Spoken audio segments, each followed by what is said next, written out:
Hello and welcome to the Society with Fatma Shaheen at PTB World. Today on our show we'll be talking about the very importance of the sacred month of Muharram Haram, and in this regard, of course, keeping aside the very simple fact that it does mark the start of the Islamic year, we'll also be talking about its very significance. We'll also be talking about, of course, not only the incident but also the tragedy of Karbala and all the incidents that back then, of course, led up to it. We will also be talking in this regard not only, of course, the sacrifices that were made back then, but also the role of women, more particularly, that too in the aftermath of Karbala.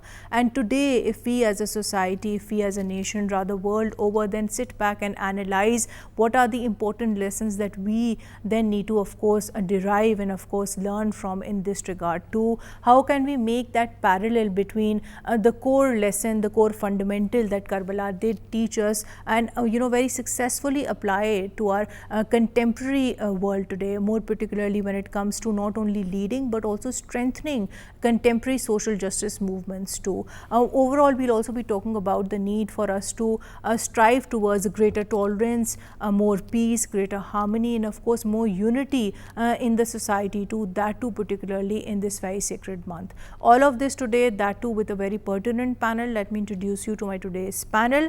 My first panelist for today's show is Professor Dr. Mohammad Saeed Akhtar Saab. He is an Islamic scholar alongside being an educationist. Assalamu alaikum, sir, and welcome to the show. Thank you so much. Alongside him, I have Ms. Sayyida Fatma Batul. She is also an educationist. She is a lecturer on Islamic law and Islamic jurisprudence, and she is also an analyst. Assalamu alaikum ji, and welcome to the show. And via telephone line, we'll be joined by Sheikh Jahangir Saab, who is an Islamic scholar. Assalamu alaikum, sir, and welcome to the show. Walaikum assalam. Thank you so much, Fatma, for having me. Now, before we start the discussion on today's topic, let's have a look at this brief report. Today we delve into the significance of Muharram, one of the most sacred months in the Islamic calendar, and the profound lessons we can learn from the events of Karbala. Muharramul Haram, the first month of the Islamic year, is a time of mourning, reflection, and remembrance for Muslims worldwide. The most significant event during Muharram is the tragedy of Karbala, which took place on the 10th of Muharramul Haram, also known as Ashura. In 680 AD, Hazrat Imam Hussain Raziyallahu Ta'ala Anhu, the grandson of Prophet Muhammad Sallallahu Alaihi Wasallam, stood against the oppressive Caliph Yazid. Despite being vastly outnumbered, Hazrat Imam Hussain Raziyallahu Ta'ala Anhu and his 72 companions, including family members, faced the tyrannical forces on the plains of Karbala. This battle resulted in the martyrdom of Hazrat Imam Hussain Raziyallahu Ta'ala Anhu and his companions, leaving a lasting legacy of sacrifice and resilience. The tragedy of Karbala teaches us invaluable lessons about sacrifice, resilience, and standing up against tyranny. Hazrat Imam Hussein's Raziyallahu Ta'ala Anhu stand was not just a fight for power. It was a principled stand for justice, truth, and the dignity of humanity. His unwavering courage in the face of certain death serves as a powerful reminder of the importance of standing up for what is right, even when the odds are against us. His sacrifice optimizes the ultimate act of selflessness, teaching us that some values are worth more than life itself. Moreover, Karbala is a testament to resilience. Despite the overwhelming challenges, Hazrat Imam Hussain Raziyallahu Ta'ala Anhu and his companions remained steadfast in their faith and principles. This resilience is a beacon of hope, encouraging us to remain strong and steadfast in our own lives, no matter how difficult the circumstances may be. The role of women in the aftermath of Karbala is equally significant. Women like Hazrat Zainab Raziyallahu Ta'ala Anha binte Ali, the sister of Hazrat Imam Hussain Raziyallahu Ta'ala Anhu, played a crucial role in ensuring that the message of Karbala was heard far and wide. After the tragedy, Hazrat Zainab Raziyallahu Ta'ala Anha took on the responsibility of safeguarding the children and conveying the story of Karbala to the world. Her speeches and bravery in the courts of Yazid highlighted the atrocities committed and ensured that the sacrifice of Karbala would never be forgotten. Hazrat Zainab's Raziyallahu Ta'ala Anha courage and resilience underscore the vital role of women in upholding justice and truth. In today's contemporary world, the lessons of Karbala are more relevant than ever. In a time when justice, oppression, and tyranny still exist, the story of Karbala inspires us to stand up for what is right, no matter the cost. It reminds us to act with integrity, to be selfless in our pursuit of justice, and to remain resilient in the face of adversity. By embodying these values in our daily lives, we can contribute to creating a more just and equitable society. Furthermore, the story of Karbala encourages us to build a sense of community and compassion. Just as Hazrat Imam Hussain Raziyallahu Ta'ala Anhu and his followers stood together in unity, we too must foster solidarity and support within our communities. This unity and compassion can drive positive change and help us address the challenges we face in our modern world.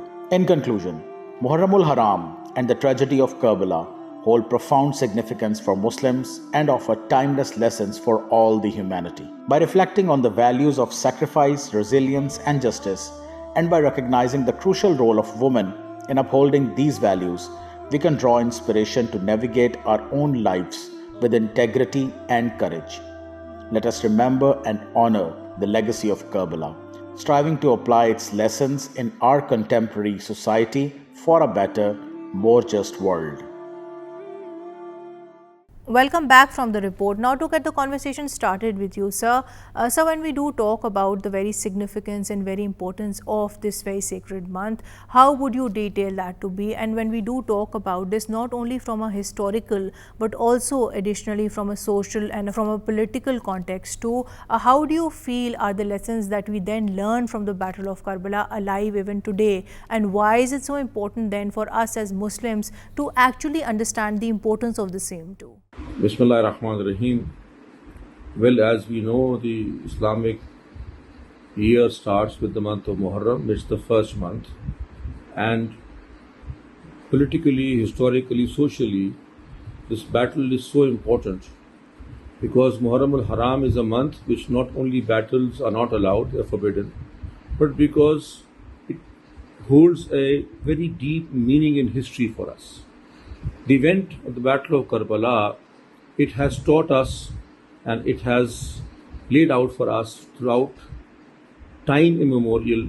We will know, we will understand this to be a great change, a shift and a stance of one man against the entire system shifting towards evil. That is why it's so important.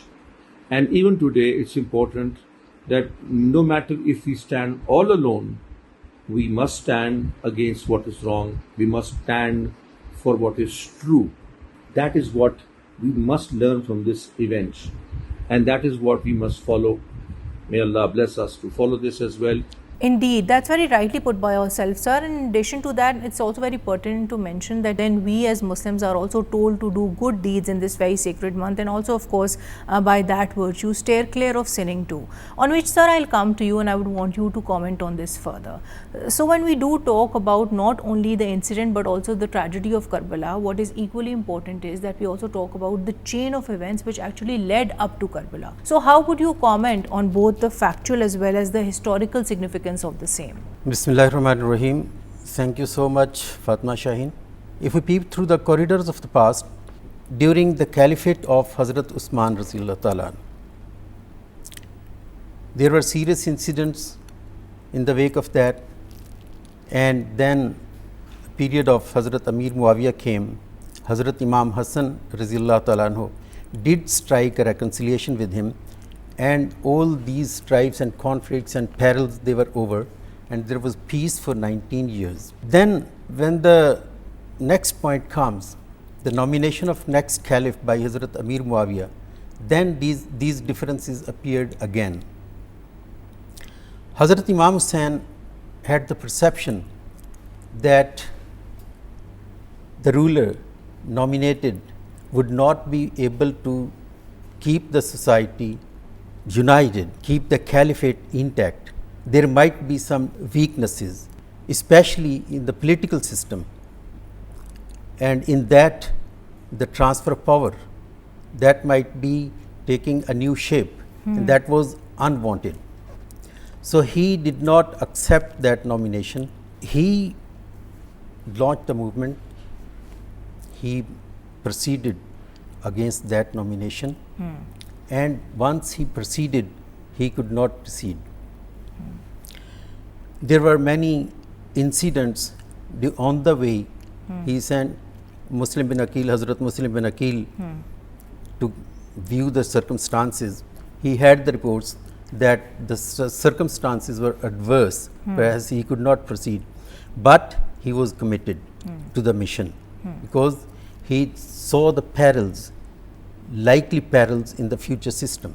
Right. So he proceeded, and he wanted to negotiate on these issues, but the internal politics did not allow him, and he was not allowed to talk to the nominated caliphate, and he was martyred on the way in a brief battle. Right, sir, your point is noted. On which I'll come to you, Ms. Fatma, and I would want you to add to this, but more particularly from a social angle. So when we do talk about the incident and the tragedy of Karbala, one thing is for sure, and that is, I think that the biggest lesson that it did teach us was to stand up against injustice, to speak out for the truth, and to uphold our moral integrity and values too. But when we talk about applying all these principles to our daily lives and to confronting adversity, to what extent do you feel have we as Muslims, to what extent do you feel have we as a Pakistani society been able to do just that? Thank you very much, Fatima. It's a very pivotal question, a need of time. I perceive Karbala not just an incident, rather it's the name of a movement, a doctrine.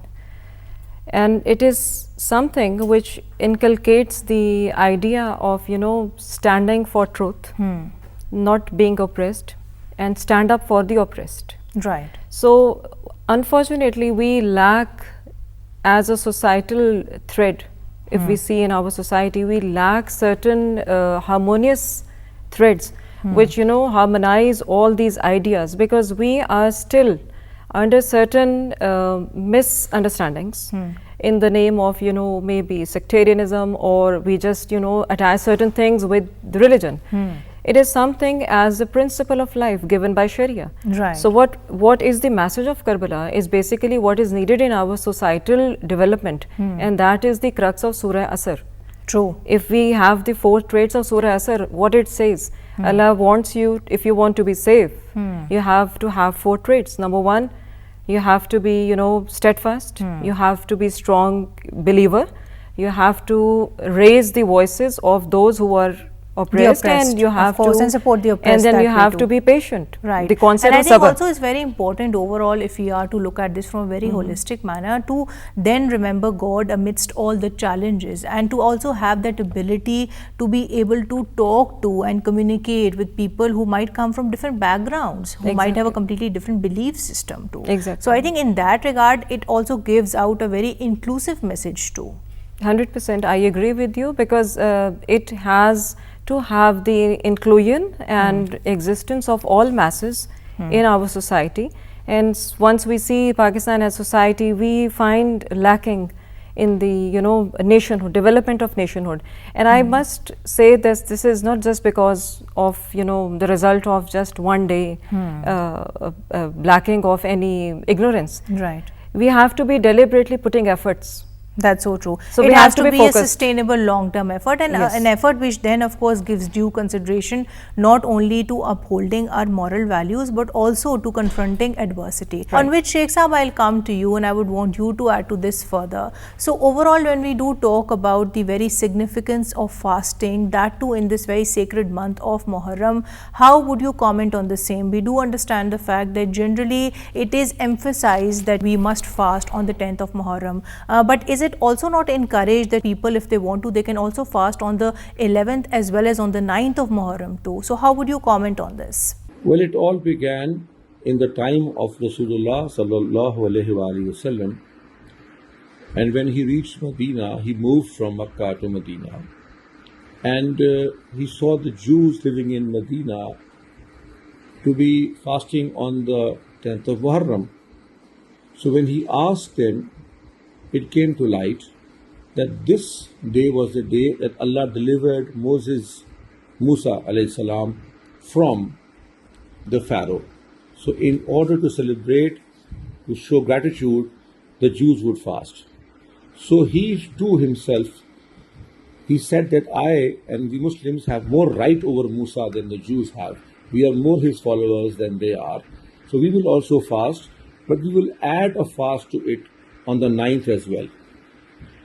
And also in the 11th also can be done sunnah, because one year the Prophet ﷺ said that if I live to the next year, I shall fast on the 11th instead of 9th.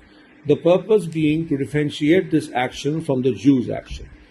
Also, in the great day of the Shahada of Sayyidina Hussain, we fast also. That adds on to this as a historical factor as well. Right, sir. On which, Dr. Saab, I'll come to you, and here we must talk about the very important concept of martyrdom as it does exist in Islam. So when we do talk about martyrdom, it is very important to then understand the fact that, you know, at some level or the other, it does relate with the concept of jihad. And correct me if I'm wrong here. But overall, if we talk about it in a more holistic manner, how would you explain it to be? Martyrdom is giving your life for the cause of Allah Ta'ala. Cause of Allah Ta'ala is cause of humanity. All the prophets came to create, as I referred to earlier, a system of justice, peace and freedom in human society. This is the mission of the prophets, because unless all these resources are provided to humanity, humanity cannot reunite with Supreme Soul of the universe, that is Zat-e Bari Ta'ala. Right. When you take up this mission and consume your life, that is your sacrifice, and the time comes when you give up your life for that cause. So you provide an evidence that this matter is very important. This is the first coming reality to man, but this is not the ultimate reality. The ultimate reality is Zat-e Bari Ta'ala, and you negate the actual power of this matter, and you join Zat-e Bari Ta'ala. You meet the Supreme Soul of Zat-e Bari Ta'ala. That is martyrdom. Sir, but another question which then stems from what you are saying is the fact that when we do talk about a martyrdom, would it also then include those instances where people might end up losing their lives? Yes, we do understand that does include instances where people end up sacrificing their lives for the greater cause, for the cause of Allah, that too on the battleground. But other than that, would martyrdom not include other instances too where people might end up losing their lives too? How would you comment on that? Yes, you are pursuing knowledge and you die in that way. You are pursuing a mission, you die in that way. You are on a journey and you end up your life in that way, a journey for the holy purposes, for your greater causes. That is martyrdom. So there that might would be included in martyrdom, some right? accidental incidents during that mission, that is also martyrdom. That would be included in it, Yes. right, sir. On which I'll come to you, madam, and I would want you to comment on this, but more so from a women perspective. So when we do talk about the incident and of course the tragedy of Karbala, what we do also understand is the fact that the women, more particularly in the aftermath of Karbala, they played a very important role, especially when it came to spreading the news of the incident, and not only that, to also propagate the very essence, the very message of Islam, so to speak. So in this regard, as of course a woman yourself, what inspiration can modern Muslim women then draw from the sacrifice that these women then made back then? Key features of the role and character of Hazrat Bibi Zainab alayhi salam resonate with us women today. It is very much relevant. How she is the symbol and the agent of representation, empowerment, and the becoming the voice of the suppressed. And very rightly put up by you, if we find the issues, challenges of today's world, even in Pakistan, not talking about the international world, just remaining in our geographical domain, we have to fulfill the SDG, Sustainable Developmental Goal number 5, which is the empowerment of female. Right, and that is the basic relevancy of us, for us women in Pakistan, to perceive the ideas of leadership, representation, agency, steadfastness, and resilience. Right. But in addition to that, I think here a very important angle which we must definitely discuss is the fact that Muharram, keeping aside of course its very monumental religious observance, also emphasizes on the virtues of selflessness, on the virtues of empathy, on the virtues of compassion too, in a very simplistic manner. So in this regard, how do you then overall perceive social dynamics, the importance of community service initiatives, that too taking place in this very sacred month? Yes, Karbala is basically a remembrance every year in the month of Muharram to make you very much clear that you have to become an objective for the society, and the objective has to be inclusive of every person living within your society, of every class, irrespective of any race, language, color or anything. So basically community service is the volunteering of the community service, or the volunteering of having sabils, giving food to people, public at large, facilitating them in their julus or processions.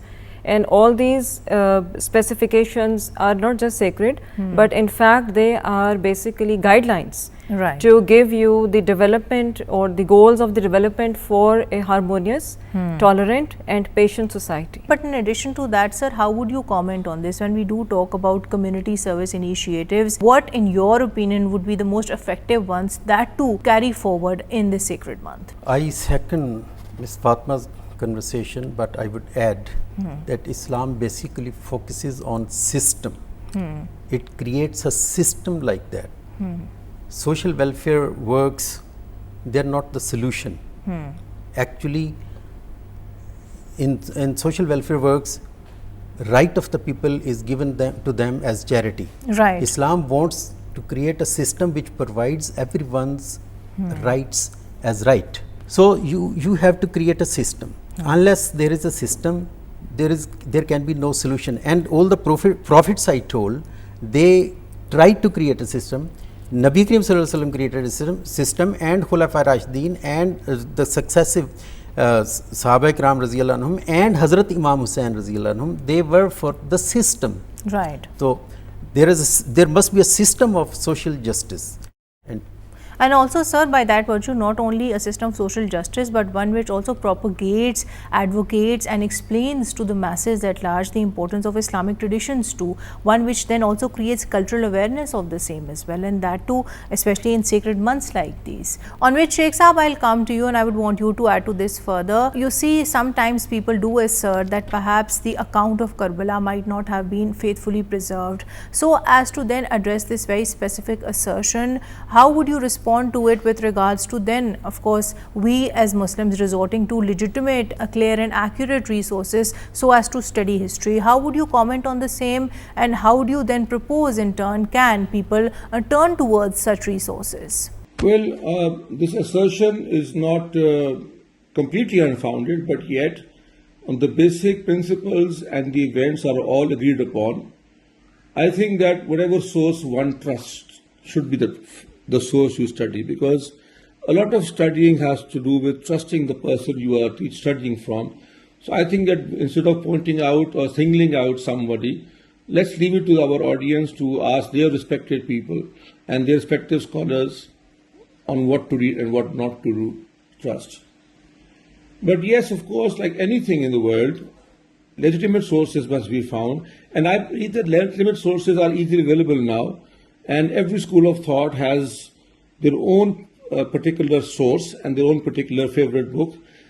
And I think that most of them have common ground. There's so much common ground there that we can all agree upon, all of us from all schools of thought, to come and together on those common grounds, like I said earlier, instead of focusing on the differences. So let's come to common ground. Right, sir.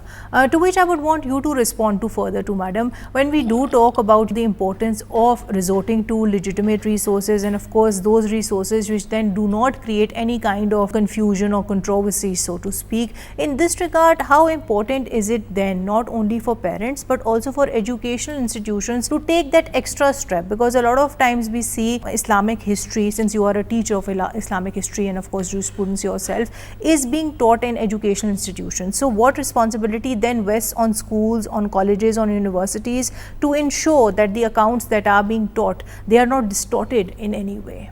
This is very pivotal, that we as an educationist or in the academia, we must inculcate the culture of inclusivity of all school of thoughts and the consequence of Karbala message. So we must preserve this on a very basic foundational level, and going further, what is required today. At academia, what we need is that we have to grab out the lessons of Karbala, not making it just one chapter in every level of the school. Madam, but in this regard, do you not feel then that perhaps resorting to storytelling, perhaps having more active and engaging discussions, or even for that matter resorting to YouTube videos so as to of course get the message across in a more interesting, in a more interactive manner, they would be more useful? Because you see, children then end up picking up these things more quickly. Then if they relate with things, then they actually pick up on the lessons too, that too very quickly. Yeah, very rightly put up by you. It is really the need of time that we must, by living in the data age, we must use all the social media mechanisms and mediums to inculcate and engage the young minds and in their local languages. I always say use the local language, not just one language. So by communicating in their mother languages, mother tongue languages, we can create the young minds aware of this incident, not just the incident but what is important. Here is the lessons, and these lessons should be made in a very, very small moral stories. Exactly. Like you have to be steadfast, you have to be, help the weak, you have to be raise the voice who cannot raise his own voice. True. So they're very small, petty things which a young mind can very easily, nurture and inculcate. Right, Ms. Fatma, on which I'll come to you, sir, and I would want you to add to this, but more so from global viewpoint. So when we do talk about, of course, the unwavering courage and sacrifice of Hazrat Imam Hussain, his companions, the incident and of course the tragedy of Karbala, how do you see leaders world over drawing inspiration from the same, and how do you feel can we as Muslims also continue to draw inspiration from the same too, that too in the context of standing up to oppression, saying no to tyranny too? This is indicative of the fact that all the prophets and their followers, the leaders that created that system or established that system in the history of mankind, they were humanitarians basically. They were not communalists. They were for humanity. So they represented the thoughts, the ideas that represented humanity. Shah Waliullah counts 4 basic ethics which are common in all humanity. So our leaders, our rulers, our intellectuals, our scholars, they were harbingers of these basic 4 ethics which were common. Our heroes are heroes of humanity because they work for humanity. They have the ideology, the philosophy, the theories which represented humanity. So and they established it. Right. For 1000 years we have a successful system and all the humanity accepted that. That's very rightly put by yourself, sir. On which, Sheikh Saab, I'll come to you and I would want you to add to this. So when we do talk about the very sacred month of Muharram, we must also talk about the need for there to be greater peace, greater harmony, greater compassion, that too, of course, during this very sacred month. So in this regard, what influence and what role do you feel can religious scholars like yourself then play so as to propagate the same? Because we do see that instances more than one, more particularly in COVID-19 pandemic as well, religious scholars very positively use their influence so as to dispel so many myths about COVID-19. So by way of analogy, how do you feel can they in this very sacred month then also propagate for greater peace and harmony in the Pakistani society too? Well, I think that the scholars should promote peace and tolerance not just during Muharram but throughout the year. But yes, your point is taken, especially during Muharram. The ulama need to bring together the different schools of thought rather to highlight the differences. I think we should all highlight the common things. The problem is that instead of common grounds, we tend to focus on the difference of opinion.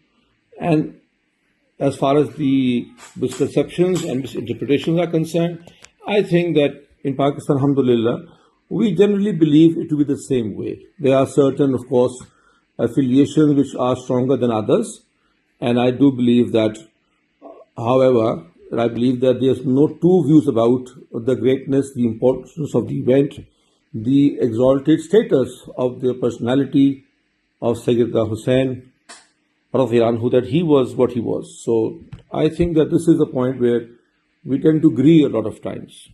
Right, sir.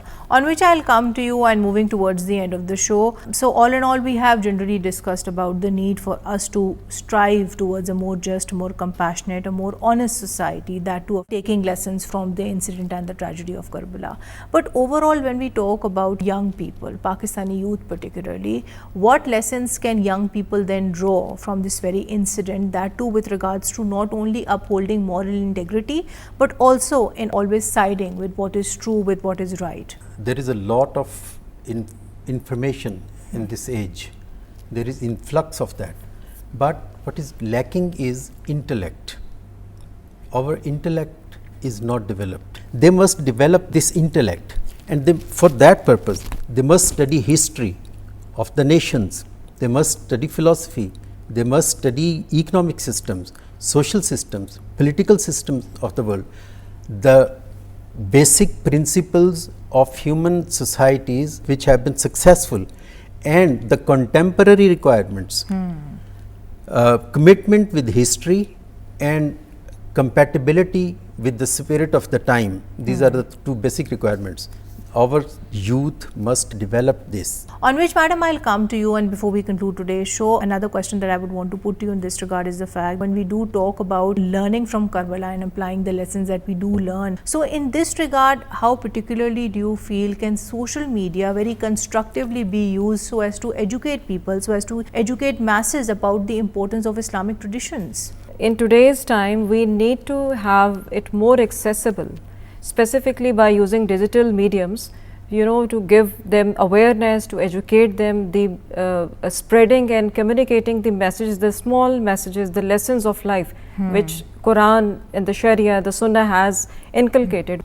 Promotion of good and discouragement of evil is the mission. Right. So why can't we have it in a very, modern, simple language, in using the contemporary and modern mediums, like maybe having certain kinds of seminars, maybe having interactive even sessions, webinars, Right. podcast, or Exactly. maybe certain interactive legislative theatres maybe for the young minds, or for the so that all this information, and this very important information, it is accessible to all parts of the Pakistani society, because you see a lot of times people might just not have access otherwise to such important and monumental discussions, but social media is that one thing, it is that one medium through which we can effectively reach out to the entire Pakistani population. On which, sir, I'll come to you, and before we conclude today's show, so my last question to you is that there is this very famous English saying, which is that power corrupts, and absolute power corrupts absolutely.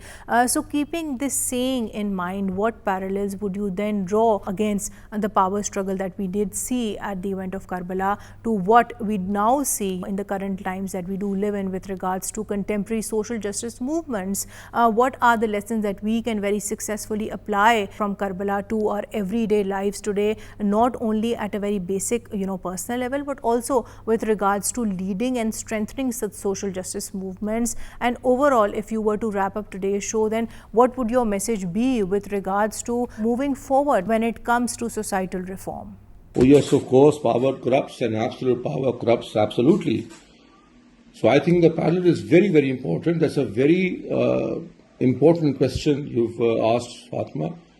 And it says that, you see, even today, how power or how corruption spreads and eventually takes over the system is when people refuse to stand for the truth. And the event of Karbala shows us that no matter what happens, always stand with the truth. So I think that through your, for example, show, we should all make it a point in our own lives, in our own circles, and in our own country, that we should all stand for the truth no matter what, stand for justice, and not fear people, not fear systems, not fear anyone in speaking and standing for what is right. I think that it's very important. The way forward is that now that we have social media, I think it's a great weapon we can use to make enough noise to make sure that the truth does not go unheard, and it is heard in huge and massive quantities. So that puts pressure, and that puts also a lot of gives importance to the corrupt people. It scares them, I tell you, it scares them a lot. And also, it is what we have to do. It is our duty as humans, as Muslims. Indeed, sir, that's very rightly put by yourself, because then in this regard, we do need to ensure greater transparency and accountability too. On which note, I would like to conclude today's show. Thank you so much, Dr. Saab. Thank you so much, Ms. Fatma. And thank you so much, Sheikh Saab, for your precious time today. Well, to conclude today's show, we generally spoke about the very sacred month of Muharram Haram, and of course, in this regard, not only the incident but also the tragedy of Karbala.